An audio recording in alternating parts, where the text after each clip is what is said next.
Bonjour. Donc, je me représente aussi. Donc, je suis Michel Kazaka. Je suis associate partner chez DXC dans la practice paiement. J'aurais souhaité aujourd'hui vous parler des paiements, instant payment, des SP2. Il y a plein de choses très intéressantes qui se passent dans ce domaine. Surtout, vous venez nous parler de ça. Mais si on a choisi le sujet de la blockchain, c'est pour la bonne et simple raison qu'elle s'inscrit dans la révolution digitale. Vous allez voir comment.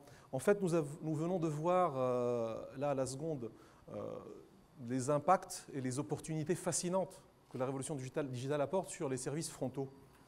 Et la blockchain, elle vient en fait servir dans le back-office et accompagner et soutenir ces services-là. Voilà. Donc je laisse Pierre aussi se présenter. Oui, bonjour, Pierre Gérard. Donc moi je suis cofondateur, il y a une petite erreur, il manque un R sur mon nom. Donc cofondateur de ScoreChain. On présentera quelques slides de ce qu'on fait ScoreChain, mais on a démarré nous nos activités blockchain fin 2013. Donc on a un retour sur expérience qui est assez important avec quelques projets d'envergure qui ont été menés. Merci. Donc si on pense à la blockchain comme une fondation, non seulement une disruption, mais aussi une fondation pour soutenir cette révolution digitale, on peut se poser la question, pourquoi elle ne s'est pas encore répandue? Et c'est quoi les freins qui sont encore là, qui bloquent peut-être l'adoption massive de cette solution? Et est-ce qu'elle est vraiment une fondation solide pour accompagner cette révolution digitale? Et donc, pour ça, on peut penser à 3 ou 4 freins très simples. D'abord, il y a la compréhension de cette révolution. Ensuite, il y a la détection des cas d'usage pertinents. Donc, c'est un exercice très difficile de trouver les bons cas d'usage sur le court terme, moyen et long terme. Mais il y a aussi la crainte d'adopter une nouvelle technologie et comment ça va s'intégrer avec le legacy et tout ça. Et enfin, pour être très transparent, c'est aussi la maturité de la blockchain qu'il faut aussi parfois mettre en question. Est-ce qu'elle est vraiment mature pour produire de la valeur aujourd'hui pour nous? Eh bien, on va commencer par casser ces 4 mythes ensemble. On va commencer d'abord par enlever peut-être la crainte. J'ai échangé ce matin avec quelques-uns parmi vous et un élément qui se répétait à chaque fois, c'était « oui, bon, c'est peut-être pas le moment, on a peut-être un peu peur de l'adopter maintenant ». Eh bien, pourquoi la peur? Parce qu'on ne comprenait pas comment elle est composée. Et la blockchain n'est rien d'autre qu'un groupement de technologies déjà maîtrisées qui existent déjà dans vos entreprises. Les bases de données distribuées, les applications pair à pair, les tableurs, les registres des bases de données, le chiffrement asymétrique, donc c'est le plus haut niveau de sécurité en termes de chiffrement, signature électronique, etc. La programmabilité de ce registre. Et il y a un élément neuf, c'est les preuves. C'est des preuves de travail, des preuves d'existence, etc. Donc en fait, il n'y a rien de très mystique ou qui descend de Mars de la blockchain. C'est un groupement de technologies déjà connues, déjà maîtrisées dans l'entreprise. Et ça produit quoi? Ça produit en fait une usine de confiance entre des personnes qui n'ont pas forcément une fondation pour la confiance entre eux. Soit parce qu'ils sont sur une chaîne de valeur très spécialisée, qu'ils ne se connaissent pas, soit parce qu'ils sont des concurrents, mais sur un même domaine. Et donc, en fin de compte, ça crée aussi la puissance des smart contracts qui sont avant tout un moyen d'automatisation de l'exécution des contrats. Parfois, un smart contract peut avoir une valeur légale et nous avons eu l'expérience de l'adopter pour certains clients en garantissant la valeur légale. Juste pour situer un peu la blockchain par rapport au web, parce qu'on parle du digital, le web, il vient s'installer et se fonder sur Internet, sur la base même d'Internet, et la blockchain, en fait, c'est une nouvelle fondation. Comme c'est clairement dessiné ici, elle n'est pas dans le web, elle est à côté du web. Elle vient accompagner le web avec quelle nouvelle fondation? Elle vient industrialiser, en fait, des services nécessaires pour le web, comme l'authenticité, comme le KYC, comme l'automatisation de certains processus, comme la signature électronique, comme tout simplement une base de données pour le web. Donc, techniquement parlant et de point de vue position, la blockchain elle est à l'extérieur du web. C'est pour ça que vous avez souvent entendu parler. C'est une innovation aussi grande qu'Internet ou que le web. Mais ce qui est essentiel pour nous, c'est que ça apporte quoi? Ça apporte des preuves de tout, des preuves de traçabilité, d'existence, des preuves d'enchaînement d'événements. Et la notion d'apporter des preuves, elle est bien sûr liée à la confiance et à l'authenticité. Donc c'est de là que la valeur de la blockchain est née.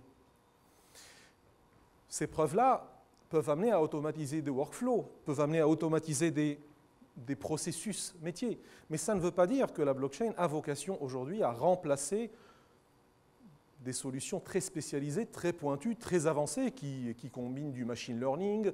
Mais c'est tout simplement une nouvelle façon de penser.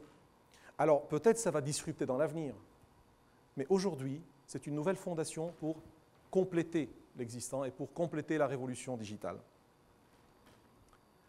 Chez DXC, nous travaillons avec plusieurs startups aussi, et en plus de nos références, de nos propres équipes qui travaillent sur la blockchain pour nos clients, nous avons choisi aujourd'hui de présenter ensemble ScoreChain, je vais laisser Pierre d'abord la présenter, après on va dérouler des cas d'usage réels de la blockchain. Oui, donc présenter en trois volets ce qu'on fait aujourd'hui dans ScoreChain. Donc on a créé la société après plus d'1 an et demi d'incubation en 2015, donc il y a 2 ans. Et on a directement fait une levée de fonds d'1 demi-million d'euros, ce qui nous permet de pouvoir déployer une équipe et de monter en compétences. On est une RegTech déjà par le premier produit qu'on a développé. On a développé un produit autour de la régulation Bitcoin, du tracking Bitcoin, c'est les schémas qu'on peut voir là, où on va apporter à tous les usagers de Bitcoin, particuliers mais surtout entreprises aujourd'hui, tous les outils pour répondre aux problématiques réglementaires, mais également de comptabilité, de fiscalité et d'AML et de KYC au niveau basique. On a également une activité de R&D qu'on étend avec nos clients autour de projets. On a la grande mode d'époque aujourd'hui. Il y a beaucoup de POC qui sont développés. On veut aller vers le MVP, donc le Minimum Viable Product. Donc là, on a une approche qui est assez originale. On est complètement agnostique en termes de techno. Donc on connaît très bien Bitcoin avec le premier produit qu'on a développé. Mais on a des très fortes compétences Ethereum. On a développé des projets autour de Hyperledger, notamment avec la Banque de France. Donc on a une volonté d'aller expérimenter toutes ces technologies qui sont pour beaucoup embryonnaires et qui ont besoin d'évoluer. Et le troisième volet, c'est l'approche collaborative. Donc il faut un effet réseau. La blockchain dans son coin tout seul, c'est bien pour apprendre, on n'ira pas très loin. Donc l'idée, c'est d'initier, comme on l'a fait avec l'initiative FunChain à Luxembourg, autour de l'asset management, où il y a le résultat de nos travaux qui est en ligne, funchain.lu, avec une démo et également un white paper. Et on participe à l'initiative LabChain avec des gens comme la Banque Postale que j'ai reconnue dans la salle. Et on a à Luxembourg, on participe à l'initiative InfraChain, initiée par le gouvernement luxembourgeois.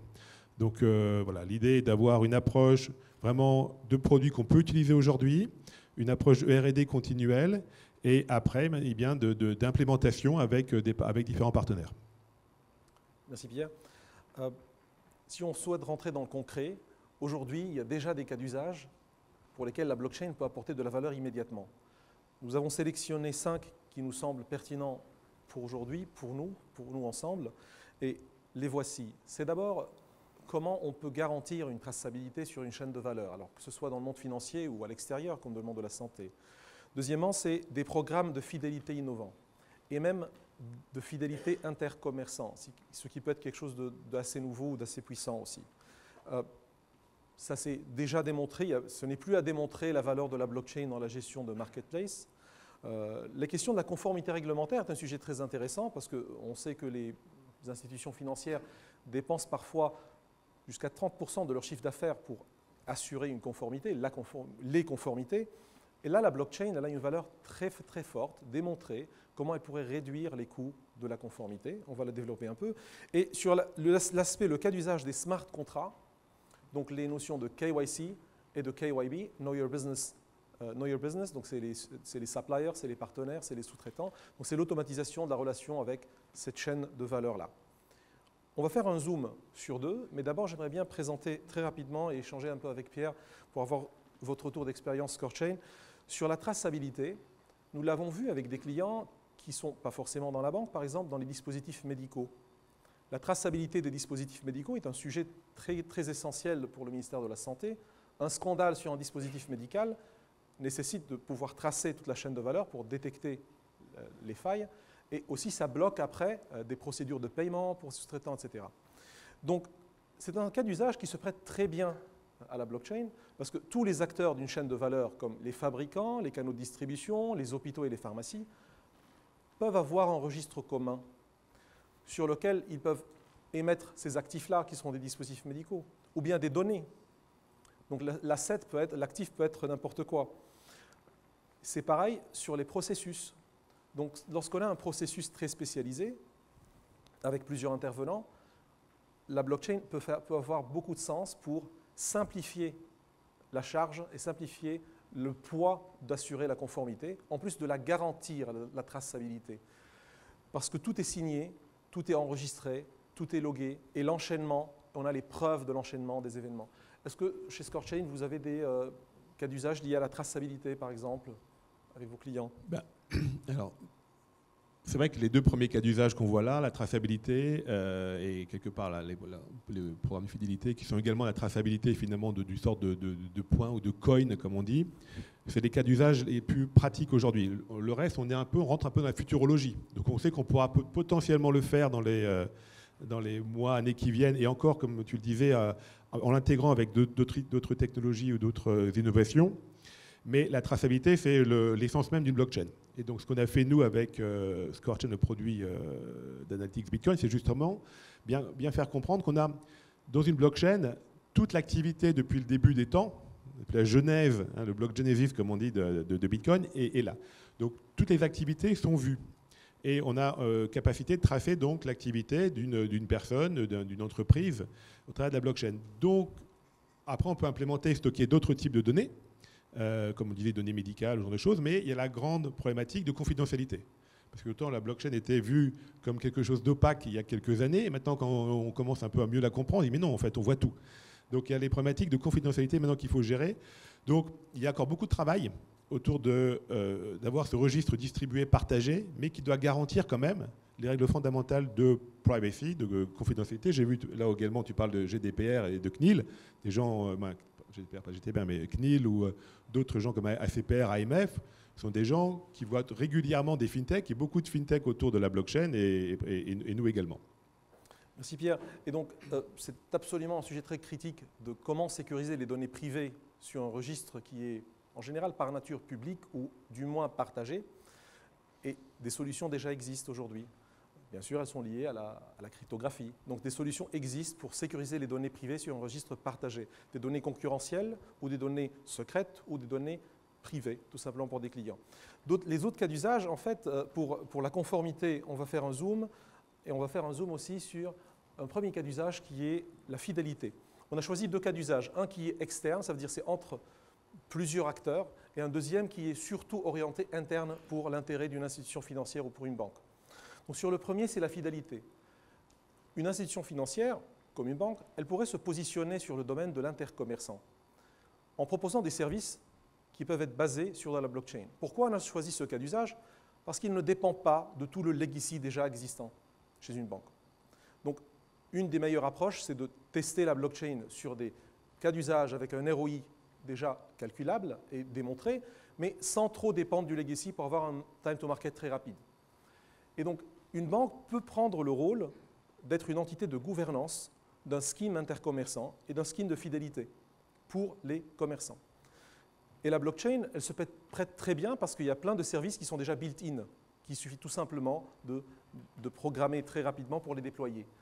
Donc la banque pourrait donc garantir l'interopérabilité de schemes de fidélité. Les commerçants seront dotés d'un registre commun entre tous leurs magasins dans toutes leurs branches, qui sera gouverné en termes de politique par les banques, mais en termes de données concurrentielles, uniquement le commerçant aura accès à ces données-là, et les branches aussi. L'avantage d'une approche blockchain, c'est l'agilité des smart contracts, qui vont permettre de lancer des campagnes marketing très ciblées, très agiles, très orientées business, qui ne nécessitent pas un changement dans l'application, dans les solutions techniques pour servir les campagnes marketing. C'est-à-dire s'il faut lancer une campagne marketing sur un produit dans une région pour une telle catégorie de clients, eh ben, un smart contract peut très rapidement, en quelques heures, être déployé pour gérer le cumul et le burn des points ou des avantages clients, par exemple. Donc c'est là où on peut tirer très vite beaucoup de valeur de la puissance d'une blockchain. Donc c'est un cas d'usage très simple. Il a juste un but de démontrer la faisabilité du cas sur blockchain. Ça ne veut pas dire qu'il n'est pas faisable sans blockchain. Ça juste illustre que c'est possible et ça peut être déployé très rapidement avec un retour sur investissement pour toute la chaîne de valeur, pour celui qui gouverne cette entité, pour les commerçants et pour le client final. Un zoom très rapide aussi sur le cas d'usage de la conformité. Et on veut prendre un exemple, d'abord GDPR, mais ça aurait pu être aussi autre chose. Nous travaillons avec certains de nos clients, bancaires, assurances et autres aussi, sur toute l'approche et roadmap de la conformité GDPR. Et ça nous a sauté aux yeux que la blockchain, elle pourrait servir pour plusieurs choses. La première, être un stock d'épreuves, un registre d'épreuves de conformité. Des preuves qui peuvent être à base documentaire, procédurale, et à base opérationnelle, donc en temps réel. Comment ça peut se présenter?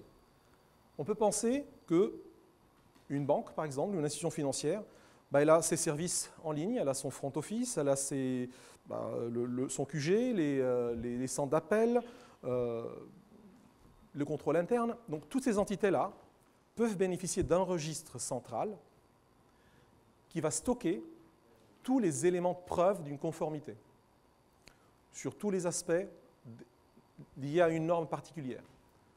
Vous l'aurez déjà compris, les smart contracts vont stocker les clauses de ces normes et ils vont les contrôler en temps réel pour toutes les données opérationnelles et à base documentaire et à base administrative.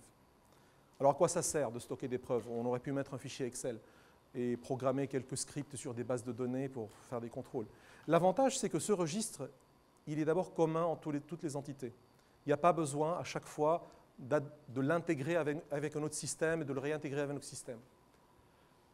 Encore, là, on commence à rentrer dans la notion de sidechain et de blockchain publique. Là, vous voyez en jaune une blockchain privée, un registre qui est privé à l'institution financière parce qu'il contient des données très confidentielles sur sa conformité. Et d'ailleurs, sur la qualité peut-être de ces données aussi. On peut plugger un sidechain, un registre public tel que Bitcoin, tel que Ethereum, des blockchains publiques, juste pour déverser des éléments de preuve, pour garantir l'intégrité de la blockchain privée et sa valeur face à une autorité de supervision. Et justement, GDPR, elle exige un temps de réponse très rapide, en moins 72 heures ou 48 heures pour certains incidents, donc de détecter, de remonter sur toute la chaîne de l'incident, de faire l'analyse et le diagnostic du nombre de personnes impactées, de la gravité de la situation, et les pénalités dépendent de plusieurs éléments que la blockchain peut immédiatement et automatiquement parfois même rapporter et apporter. Donc ça peut prouver la bonne foi et ça peut automatiser la relation avec l'autorité de supervision. Mais ça va même bien au-delà de ça. On a parlé tout à l'heure du KYB. Chez DXC, nous avons implémenté pour un de nos clients un système framework de gestion des contrats cadres et des contrats d'exécution des contrats cadres sur blockchain. Ces contrats-là, ils gèrent la relation KYB. Ils l'automatisent. Ça peut être sur la monétisation des données, sur les traitements des données, la gestion des consentements, le droit à l'oubli. Et donc, une blockchain, dans ce cas-là, elle n'est pas privée, elle est entre acteurs, entre les sous-traitants et les partenaires et la banque, peuvent traiter la relation avec ces partenaires-là et garantir donc la conformité de bout en bout.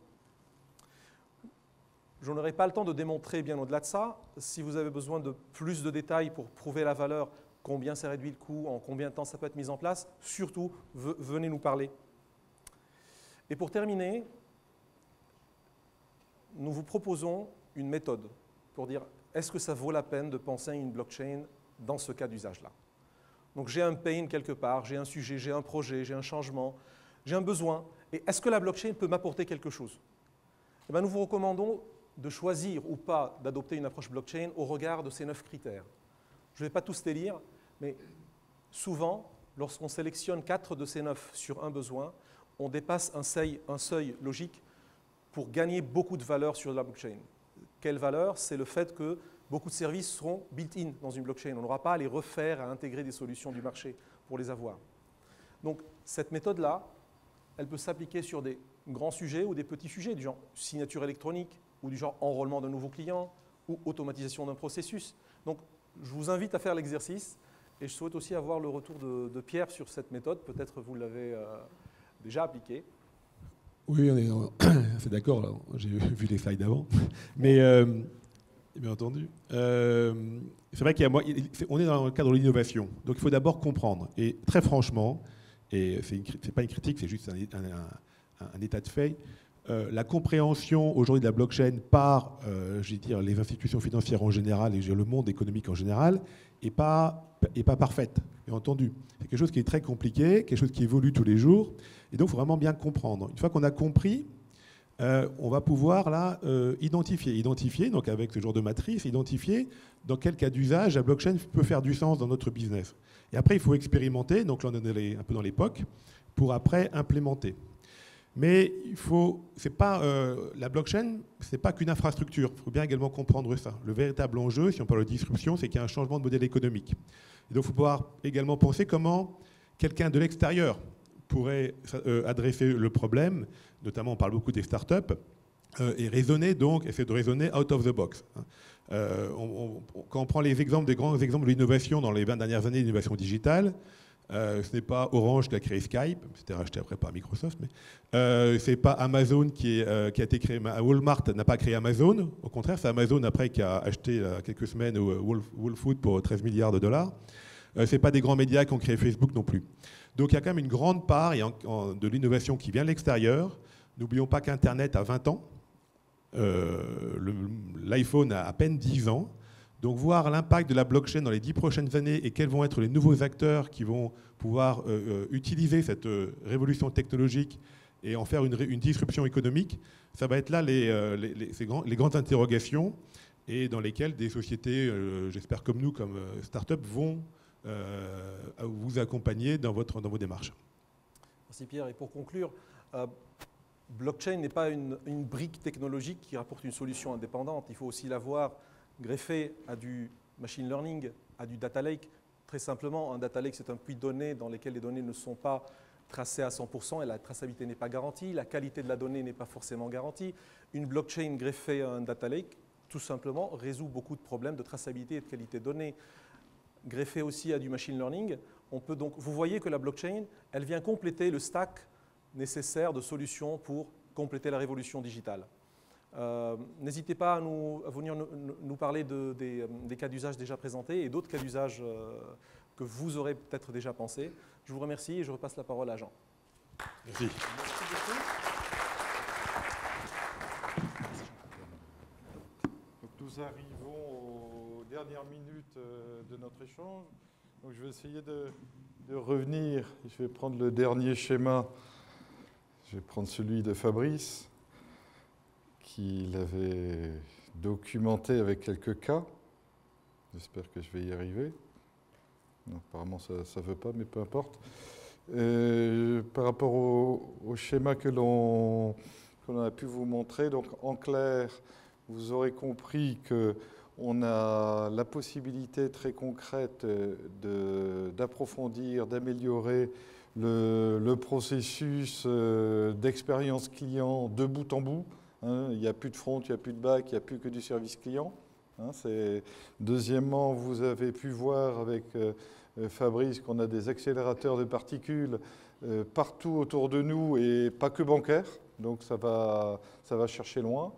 Et enfin, blockchain est à la fois une révolution en soi et la possibilité de faire des cas très concrets.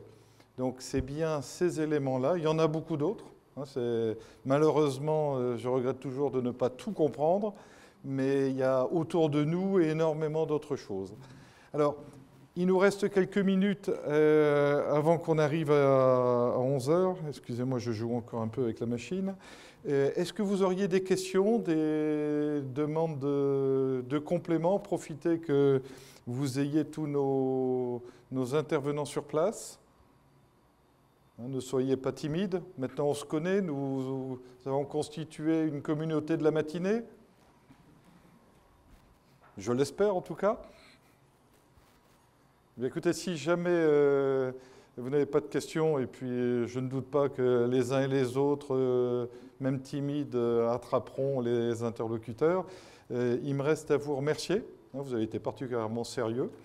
Je souhaite également...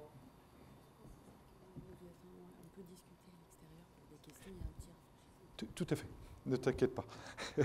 Et, premièrement, donc, justement, ce qu'on me rappelle, c'est que tout n'est pas forcément fini. On a encore la possibilité de prendre un rafraîchissement et de discuter.